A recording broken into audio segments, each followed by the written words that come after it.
It's now my great pleasure to introduce the co-directors of our new Azrieli Program in Brain, Mind, and Consciousness, who will say a few words.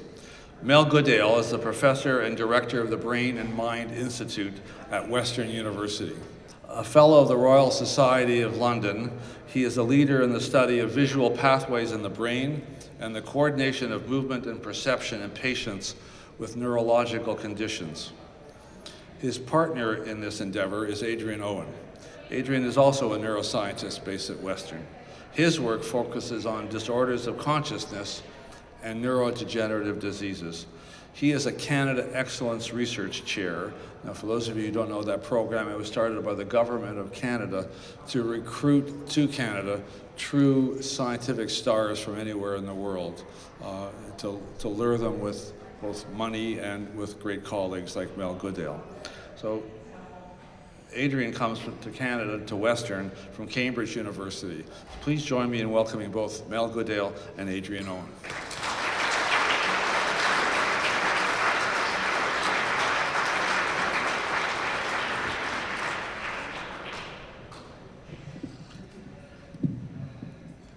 Well, you've got a double act.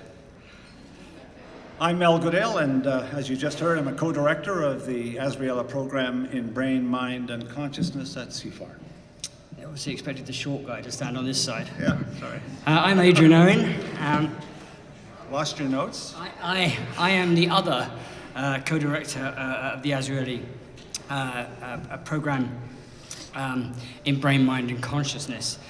Mel and I would like to start by sincerely thanking the Azrieli Foundation for this amazing gift.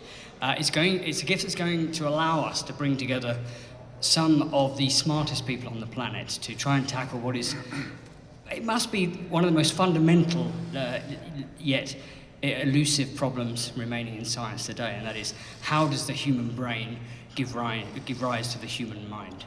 In fact, the mission really is an ambitious one. I mean, to understand how it is that the 3 pounds of wetware inside our skull gives rise to every thought, every feeling, every intention that we experience as we move through the world, and how it can go wrong in so many different ways. The relationship between brain and mind is something that actually we all really care about. Whether we are parents taking a young child for their first football or hockey game and we're concerned about the effects of concussion, to the Dalai Lama who has contemplated how the brain gives rise to awareness and our sense of moral responsibility and our sense of who we are and what we are. Everything comes down to consciousness, even down to what we're going to learn about tonight, which is how it is that we develop an aesthetic appreciation for everything in the world around us. The relationship between brain, mind, and consciousness impacts education, it impacts social dynamics, creativity, ethics, moral responsibility, medicine, clearly, and the understanding of how drugs and disease affect our brains.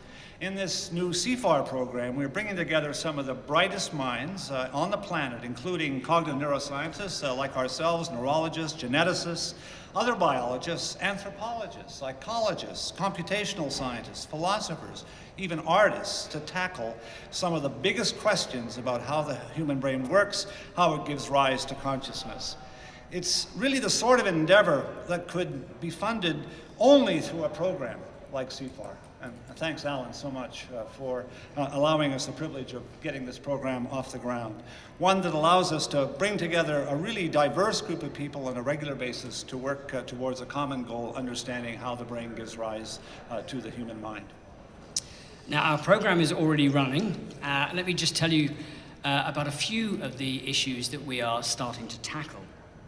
So, one of the issues we're very interested in is what precisely are the specifically human aspects of consciousness. Why, for example, do other species not appear to respond as we do to great art or great music? What about what about how consciousness develops? When does it start? How do infants and children acquire consciousness? Somewhere on the trajectory from a zygote and a fetus to an infant, a toddler, and an adult, consciousness emerges. Well, Where and how does that happen? We have absolutely no idea, but we're starting to pursue that question. You've all recently seen, I'm sure, AlphaGo, computer software doing amazing things that even, in some senses, outrun the human brain. But will a machine or a piece of software like AlphaGo ever achieve consciousness? That's something that we want to find out. What about so-called disorders of consciousness, the area that I work in? We know already that some conditions like coma and vegetative state can harbor covert consciousness, consciousness that is not apparent from clinical examination. Well, one of the things we want to know is, can we unlock these minds? Can we get these people to express themselves? And finally, for the rest of us, how is it that we can all enjoy the experience of seeing fine art or sway to the sound of a classical symphony? Or why is it that we all cry at the same scene in our favorite movie? Just last week, we came back from a really exciting meeting of our program at the Royal Society in London, England. The topic was biomarkers of consciousness, how events in the brain or other aspects of our biology are correlated with conscious processing versus unconscious processing. Put simply, how can we measure consciousness? How can we measure its work in the brain? CIFAR fellows and guests were drawn from many different countries and many different disciplines. Just as an example, Sheena Jocelyn from Sick Kids was there, and she talked to us about her exciting work using animal models to study the cellular and molecular mechanisms that accompany learning, and how eventually they might be applied to understanding even higher cognitive functions, even consciousness. One of the talks and discussions I really loved was by Sid Quider from Paris, who spoke to us about his studies, his very recent studies using EEG or electroencephalography to look at what happens when we sleep. And his latest data shows us that people process far more information than we ever thought possible, even when they're very deeply asleep and seemingly completely unconscious. Rafi Malik from the Weizmann Institute in Israel was there, and he talked to us about his really groundbreaking work recording from single neurons in patients with epilepsy with indwelling electrodes to track the eleptogenic focus. Using this cutting-edge paradigm, Rafi and his colleagues have shown that when people are presented with stimuli that are subliminal, that they can't actually see, they will get activation in visual cortex at the back of their brain. But when it emerges into perception and they see those stimuli, suddenly you get a wave of activity that spreads from these early visual areas forward in the brain to the frontal lobes, a kind of ignition, if you like, of consciousness. And these kinds of experiments, I think, are going to teach us a lot about the involvement of these higher order areas in delivering up conscious experience. So we're only just starting, but all of this work is getting us closer to understanding the relationship between brain activity and consciousness, the experiences that we have all around us in the world every day. And Mel and I and all of the other fellows in the Azrieli Program in Brain, Mind and Consciousness are tremendously excited about this program. We can't wait for the future meetings and the collaborative research projects that are already starting to emerge from these amazing meetings. So what does all of that have to do with what's happening tonight in a few minutes? Well, one question is already heard that we're particularly interested in is the biological basis of art and aesthetics. What it is about the human brain that allows us to create and enjoy art, storytelling, and of course music. Indeed, it's the relationship between the brain and music that brings us together this evening. And we are so grateful to Michael and Sonia Kerner for their foresight in helping us make this happen. Thank you very much. I might also say once more a big shout out to Robert Zatorre and Laurel Traynor, who put in so many hours with the Griffin Trio and Julie Nasrallah in pulling this together. We're incredibly grateful. So there's a little more for me to say. I'll hand back the podium to Alan. Thank you for coming, and hope that you all have a wonderful evening. Thank you. Thank you, Mel, and thank you, Adrian. I think you have a sense now why I have the best job in Canada, or perhaps the world. I have a front seat gold seats, I guess, of the best science going on the planet. Naomi mentioned cosmology.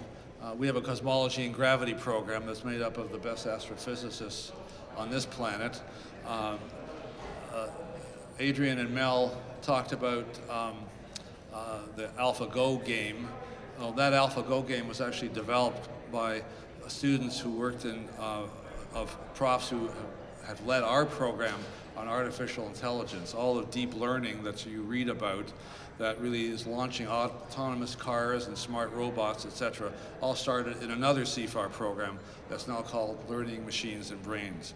So we have about 400 fellows from 18 countries, and so you're seeing a small subset, a good subset, but a small subset of really the fantastic scientists that make up the CIFAR Fellow family.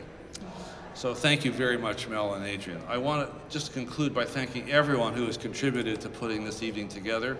Julie Nasrallah, I'm thanking you in advance, the members of the Griffin Trio, Robert and Laurel, and most of all, Naomi, Stephanie, and the entire Azrieli Foundation. Thank you all very much. Now finally, before you go into the auditorium, or as you go in, you'll pass by a table.